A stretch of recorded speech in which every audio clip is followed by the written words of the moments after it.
देवाची पाकळी निघाली, देवाची पूजा केली, शंकराची पूजा केली आणि ध्यानस्थ बसला होता. एवढ्यात एक पाकळी निघाली आणि ती हातामध्ये रावणाच्या पडली, ओंजळीमध्ये पडली. डोळे उघडून बघतो तर काय रावण हातामध्ये कन्यारत्न. कन्यारत्न पाहिल्याबरोबर त्याला एकदम आनंद झाला. कारण का या रावणाला 100 पुत्र होते. किती? How many? 100. काय 100 पुत्र होते पण कन्या नव्हती. पाहिल्याबरोबर आनंद झाला. धावत पळत कसा धावत पळत काय समजली? धावत पळत घेऊन कुठे आला? आपल्या बायकोकडे, मंदोदरीकडे घेऊन आला. आणि मंदोदरीला हाक मारताय, अगर राणी बाहेर ये. ती आतमध्ये होती पिटी डवळत. फोडणे घातला नव्हती पिटी.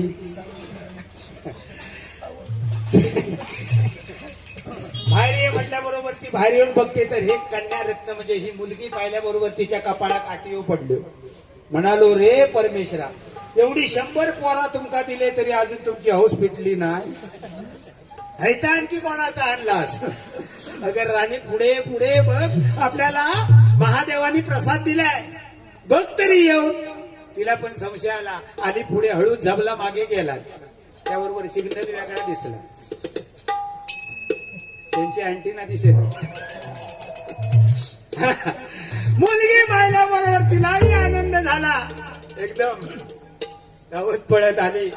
काय केलं तिने? आपल्या मुलीला घेतली, आपल्या उरापाशी लावली आणि मनामध्ये मांडते आहे कशी, आता मी माझ्या पोरीला चांगली मोठी करीन, चांगली शिकली सवरली की चांगलं सो एक जॅकेटवालो बुवा बघीन आणि लगीन लावून देईन. वयाचा काय नसता हो, हे म्हणतात ह्या वयात त्या का जमणारा. माणूस म्हातारो झालो तरी त्याचा मन कधी म्हातारा होत नाही मंडळी. म्हणून एक हिंदीत एक म्हणा, अरे कौन कहता है बुढ़े इश्क नहीं करते. कौन कहता है बुढ़े इश्क नहीं करते.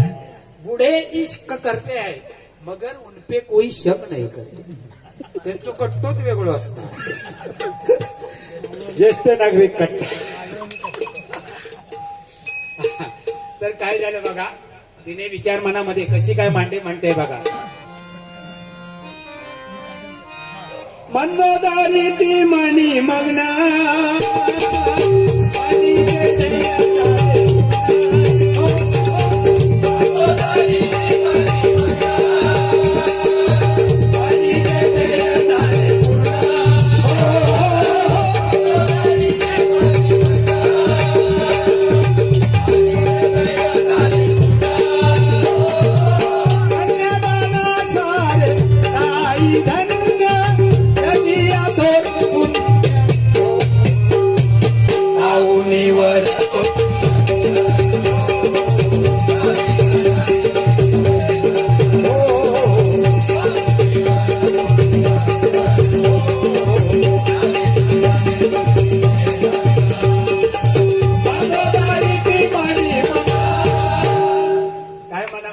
करते आहे. माझ्या पोरीला चांगली वाढली, चांगली शिकली सवरली की एक चांगलासा कोणतरी मुलगा बघीन आणि तिचं लग्न लावून देईन. कारण कन्यादानासारखं श्रेष्ठ दान नाही कुठलं.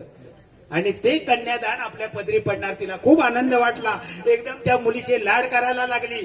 खै ठेवून खै नको, सकाळी उठता ते का आंघोळ घालता, पावडर लावता, काय केस विंचरता, अशी तिची सेवा चाकरी चालू. हळूहळू पोरगी वाढीला लागली. 16वं वर्ष लागलं तिला. आता झील किती वाढलो तरी औषधी वापसाक टेन्शन नसता, पण चेडू वाढू लागला की औषधी वापसाचे ठेके वाढते. तशी तिची अवस्था झाली. तो रावण आपलो दिवसभर बाहेर असायचो हाऊस घरात. ती आपली डबे मोजता. काल बापसान 4 डबे आणून ठेवला होते पावडरचे, आज एक नाहीसो झालो. काजळाचा डबे काल 2 ठेवला आणि आज गेली. बरं ह्याचो भिरियो किती. तिलाही चिंता वाटायला लागली. मुलगी जशी उपवर झाली तशी ती काय सांगते रावणाला, अहो आपली मुलगी आपली सुभगा आता मोठी झाली आहे, लग्नाचं वय होत चाललंय तिचं काहीतरी बघा. रावणाने काय केलं बघा, आपल्या पोरीच्या रक्षणासाठी कोणाची नजर तिच्यावर पडू नये म्हणून काय केलं, सुभगा जशी आली ग